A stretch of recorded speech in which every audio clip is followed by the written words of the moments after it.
జయత్సితిపలో రామో లక్ష్మణస్య మహాబలః రాజా చైతి సుగ్రీవో రాఘవేనాభిపాలితః.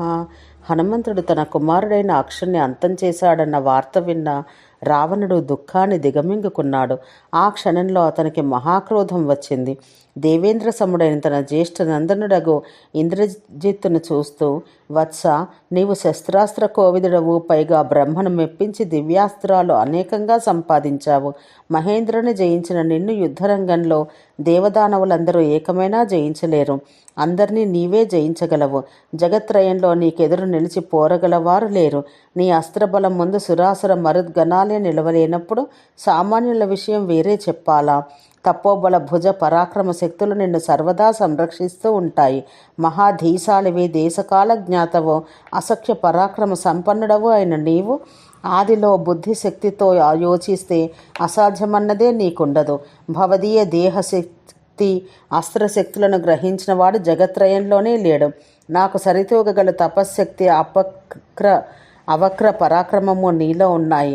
అవశ్యం నిన్ను విజయలక్ష్మి వరిస్తుంది. నీవు కారణంగానే నేను నిశ్చింతగా ఉండగలుగుతున్నాను.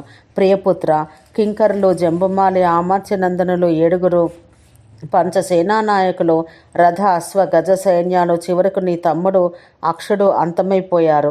నీపై నాకు గల విశ్వాసం నాయన నాకు వేరెవరి మీద లేదు. శత్రుదమన ధీమంత, నీవా మహాభయంకర వానరుని బలపరాక్రమ ప్రభావాలను గురించి యోచించి స్వబలానుగుణంగా వాడితో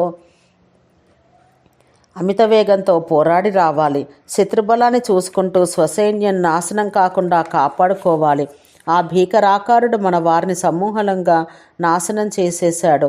శత్రువు అంతమైపోయే విధానాన్ని సావధానంగా నీవు అనుసరించాలి. మన సైన్యాలన్నీ వజ్రాయుధాలు ధరించి వెళ్ళిన వాడు మాత్రం చలించడు. వాని వేగం వాయువును అధిగమించింది. అగ్నిహోత్ర సదృశుడైన వాణ్ణి ఏ ఆయుధంతోనూ అంతం చెయ్యలేము. ఈ విషయాలను స్మృతిలో ఉంచుకొని భవదీయ అస్త్రబలంతో వానిపై దండెత్తి విజృంభించు.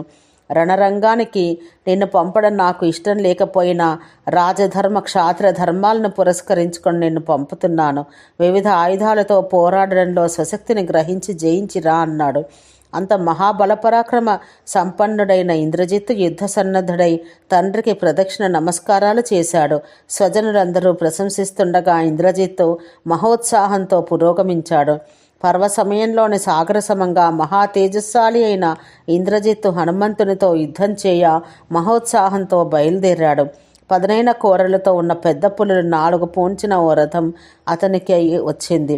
గరుడవేగ సమవేగంతో ఆ మహాసారథురాలు పరుగులు తీశాయి. అట్టి రథంపై మహేంద్ర సముడైన ఇంద్రజిత్తు ఆసీనుడయ్యాడు. మహావేగంతో ఆ రాక్షసుడు హనుమంతుడున్న స్థానం చేరాడు. ఇంద్రజిత్తు యొక్క జావల్లీ ధ్వనిని, రథగమన నిస్వనాలు హనుమంతుడు ఆలకించాడు. పునఃయుద్ధం చేసే అవకాశం లభించినందుకు మహానందం చెందాడు. రణ విశారదుడైన ఇంద్రజిత్తు విశాల ధనుస్సుకు నిశిత శరాన్ని సంధించి వానర వీరునిపై ప్రయోగించాడు. దానితో దిశలన్నీ మాసిపోగా క్రూర జంతువులు అనేక రకాలుగా అరిచాయి. తద్యుద్ధాన్ని తిలకించాలని జ్యోతిశ్చక్రంలో చరించే ముని సిద్ధ నాగ యక్షాదులు వచ్చారు. ఖగగణం అంబర మార్గంలో సమూహాలుగా పరిభ్రమిస్తూ బిగ్గరగా అరిచాయి. రథారూఢుడై తీవ్ర వేగంతో వస్తున్న ఇంద్రజిత్తును అతులిత బలధాముడైన హనుమంతుడు చూస్తూనే సింహగర్జన చేసి కాయాన్ని విశాలం చేశాడు. అంత ఇంద్రజిత్తు చిత్రమైన ధనుస్సు తీసుకుని నారి సారించి పిడుగులతో సమానమైన ధ్వనులు చేశాడు. వెంటనే సురేంద్ర అసురేంద్ర సములైన హనుమంతుడు ఇంద్రజిత్తు పరస్పరం ఢీకొన్నారు. ఆ సమయంలో ఇంద్రజిత్తు ప్రయోగించే శరాల బారిన పడకుండా హనుమంతుడు వాయుదేవునిలా ఆకాశంలో వీరవిహారం చేశాడు. రెక్కలు కట్టినవి, పొదిగి ఉన్న బంగారపు ములుకులు కలవి, వంగిన కొనలు గల పొడవై పదునైన బాణాలను ఇంద్రజిత్తు వజ్రాయుధ సమవేగంతో ప్రయోగించాడు. వాటన్నింటి బారి నుండి తప్పించుకోవాలని ఆ రామదూత కనురెప్పపాటు కాలంలో నేల మీదకి వచ్చాడు. ఆ తర్వాత ఇంద్రజిత్తు యొక్క రథనేమి ధ్వనులు, మృదంగ భేరీ నాదాలు, తప్పెట్ల ధ్వనులు, నారిని సారిస్తున్న ధ్వనులు వీటన్నింటినీ ఆలకించి వాయుసునుడు పునః ఆకాశంలోకి ఎగిరాడు. ఇంద్రజిత్తు ప్రయోగించిన శర పరంపరల బారిన పడకుండా ఆ వానరవీరుడు తప్పించుకు తిరిగాడు. ఇంద్రజిత్తుపై ప్రయోగించే బాణ సమూహానికి హనుమంతుడు ఎదురి నిలిచి అవి మీద పడే సమయానికి ఆకాశంలోకి బాహువులు చాచి ఎగిరిపోయేవాడు. రణ విశారదులు మహావేగులు అయిన వారిరువురు పోరాడుతుంటే సర్వులు ఆశ్చర్యపడ్డారు. ఇంద్రజిత్ హనుమంతులకు పరస్పరం ఎలా ప్రహరించుకోవాలో తెలియలేదు. ఇరువురు దేవ సమ పరాక్రమశాలురే, పరస్పరం జయించుకోలేకపోతున్నారు. గురి చూడడంలో, శరసంధాన విషయంలో, బాణ ప్రయోగ విషయంలో ఇంద్రజిత్ మహాచాతుర్యం కలవాడు. అతడు ప్రయోగించిన బాణ సర్వస్వం నుండి ఆ శ్రీరామదూత తప్పించుకోగలిగాడు. అందుకు ఇంద్రజిత్తు తీవ్రంగా మదనపడ్డాడు. ఆ మహావానరుణ్ణి అంతం చేయడమే అసాధ్యమే అనుకున్నాడు. అతన్ని బంధించదలిచి బ్రహ్మాస్త్రాన్ని ప్రయోగించాడు. అస్త్రతత్వజ్ఞుడైన హనుమంతుడు బ్రహ్మాస్త్రానికి కట్టుబడ్డాడు. స్మృతి తప్పి నేలకూలాడు.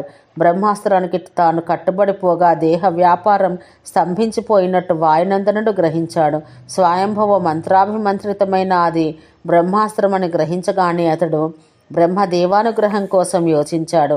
బాల్యావస్థలో బ్రహ్మ భగవానుడు తనకిచ్చిన వరాన్ని స్మరించుకున్నాడు. బ్రహ్మేంద్ర వాయుదేవాదులు తనను సర్వదా సంరక్షిస్తూ ఉంటారని తెలుసుకొని తాను నిర్భయంగా ఉండవచ్చుననుకున్నాడు. తాను బ్రహ్మాస్త్రానికి బంధించబడిపోయే ఉండాలని, దాని నుంచి బయటపడే శక్తి తనకు లేదని గ్రహించాడు. పైగా తన నిశాచరులు బంధిస్తే రావణునితో భాషించే అవకాశం వస్తుందనుకున్నాడు. ఉపర్యుక్త రీతిని యోచించి ఆ మహాబలశాలి అయిన రామదూత రక్కసిమూకలు వచ్చి తనకెదురై బెదిరిస్తుంటే నిర్విచేష్టుడుగా ఉండిపోయాడు. అట్టి చేష్టలుడిగిన హనుమంతుణ్ణి ఆ దుష్ట రాక్షసులు జనపనారతో, నార చీరలతో అల్లిన రజ్జువులతో బంధించారు. అట్టి తనని రావణుడు కుతూహలంగా దర్శిస్తాడని హనుమంతుడు మౌనం వహించాడు. ఆ రీతిగా రాక్షసులు తాళ్లతో హనుమంతుని బంధించగానే బ్రహ్మాస్త్ర బంధం దూరమైపోయింది. అన్యబంధం ఏది ప్రయోగించినా బ్రహ్మాస్త్రం నిలబడదు. ఆ సంగతి గ్రహించిన ఇంద్రజిత్తు విచారపడి ఆలోచించాడు. మహత్తర కార్యం విఫలమైపోయింది. ఈ మూర్ఖులు బ్రహ్మాస్త్ర స్వభావ ప్రభావాలు గుర్తించలేదే అని ఇంద్రజిత్తు భావించాడు. బ్రహ్మాస్త్ర ప్రభావం లేకపోయినా నిశాచరులు తనను తాళ్లతో కట్టి తీసుకుపోతూ బాధిస్తున్న లక్ష్య సాధన దృష్ట్యా మారుతి వారిని లెక్క చేయక ఊరుకున్నాడు. ఆ క్రూరులు అతన్ని కర్రలతో బాదుతూ, పిడికళ్లతో గొద్దుతూ రాజభవనానికి ఈడ్చుకుపోయారు. రజ్జుబంధితుడైన ఈ వానర వీరుణ్ణి ఇంద్రజిత్తు నిశాచరులందరికీ చూపించాడు. మహామత్తేపసముడైన మారుతిని తాళ్లతో బంధించి తీసుకురాగా అతన్ని దర్శించి ఆ రాక్షసులు వీడిని ఇక్కడికి ఎవరు పంపారు, వీడు వచ్చిన పని ఏమిటి, ఎవరిని ఆశ్రయించి వీడున్నాడు అని పరస్పరం ప్రశ్నించుకున్నారు. అందులో కొందరు క్రుద్ధులై ఈ వానరుని అంతం చెయ్యాలి, వీడిని భస్మం చెయ్యాలి, వీడిని కబలించాలని అరిచారు. తర్వాత వారు ఆ పరాక్రమశాలిని రావణ సభా భవనానికి తీసుకుపోయారు. మహారత్నాలంకృతమైన సభామందిరంలో హనుమంతుడు రావణుని వారిని చరణాల దగ్గర ఉన్న వృద్ధ అమాత్యులను తిలకించాడు. తన కింకర్లు ఈడ్చుకుంటూ వస్తున్న హనుమంతుణ్ణి ఆ తేజస్సాలి రావణుడు చూశాడు. ఓం శాంతి శాంతి శాంతి.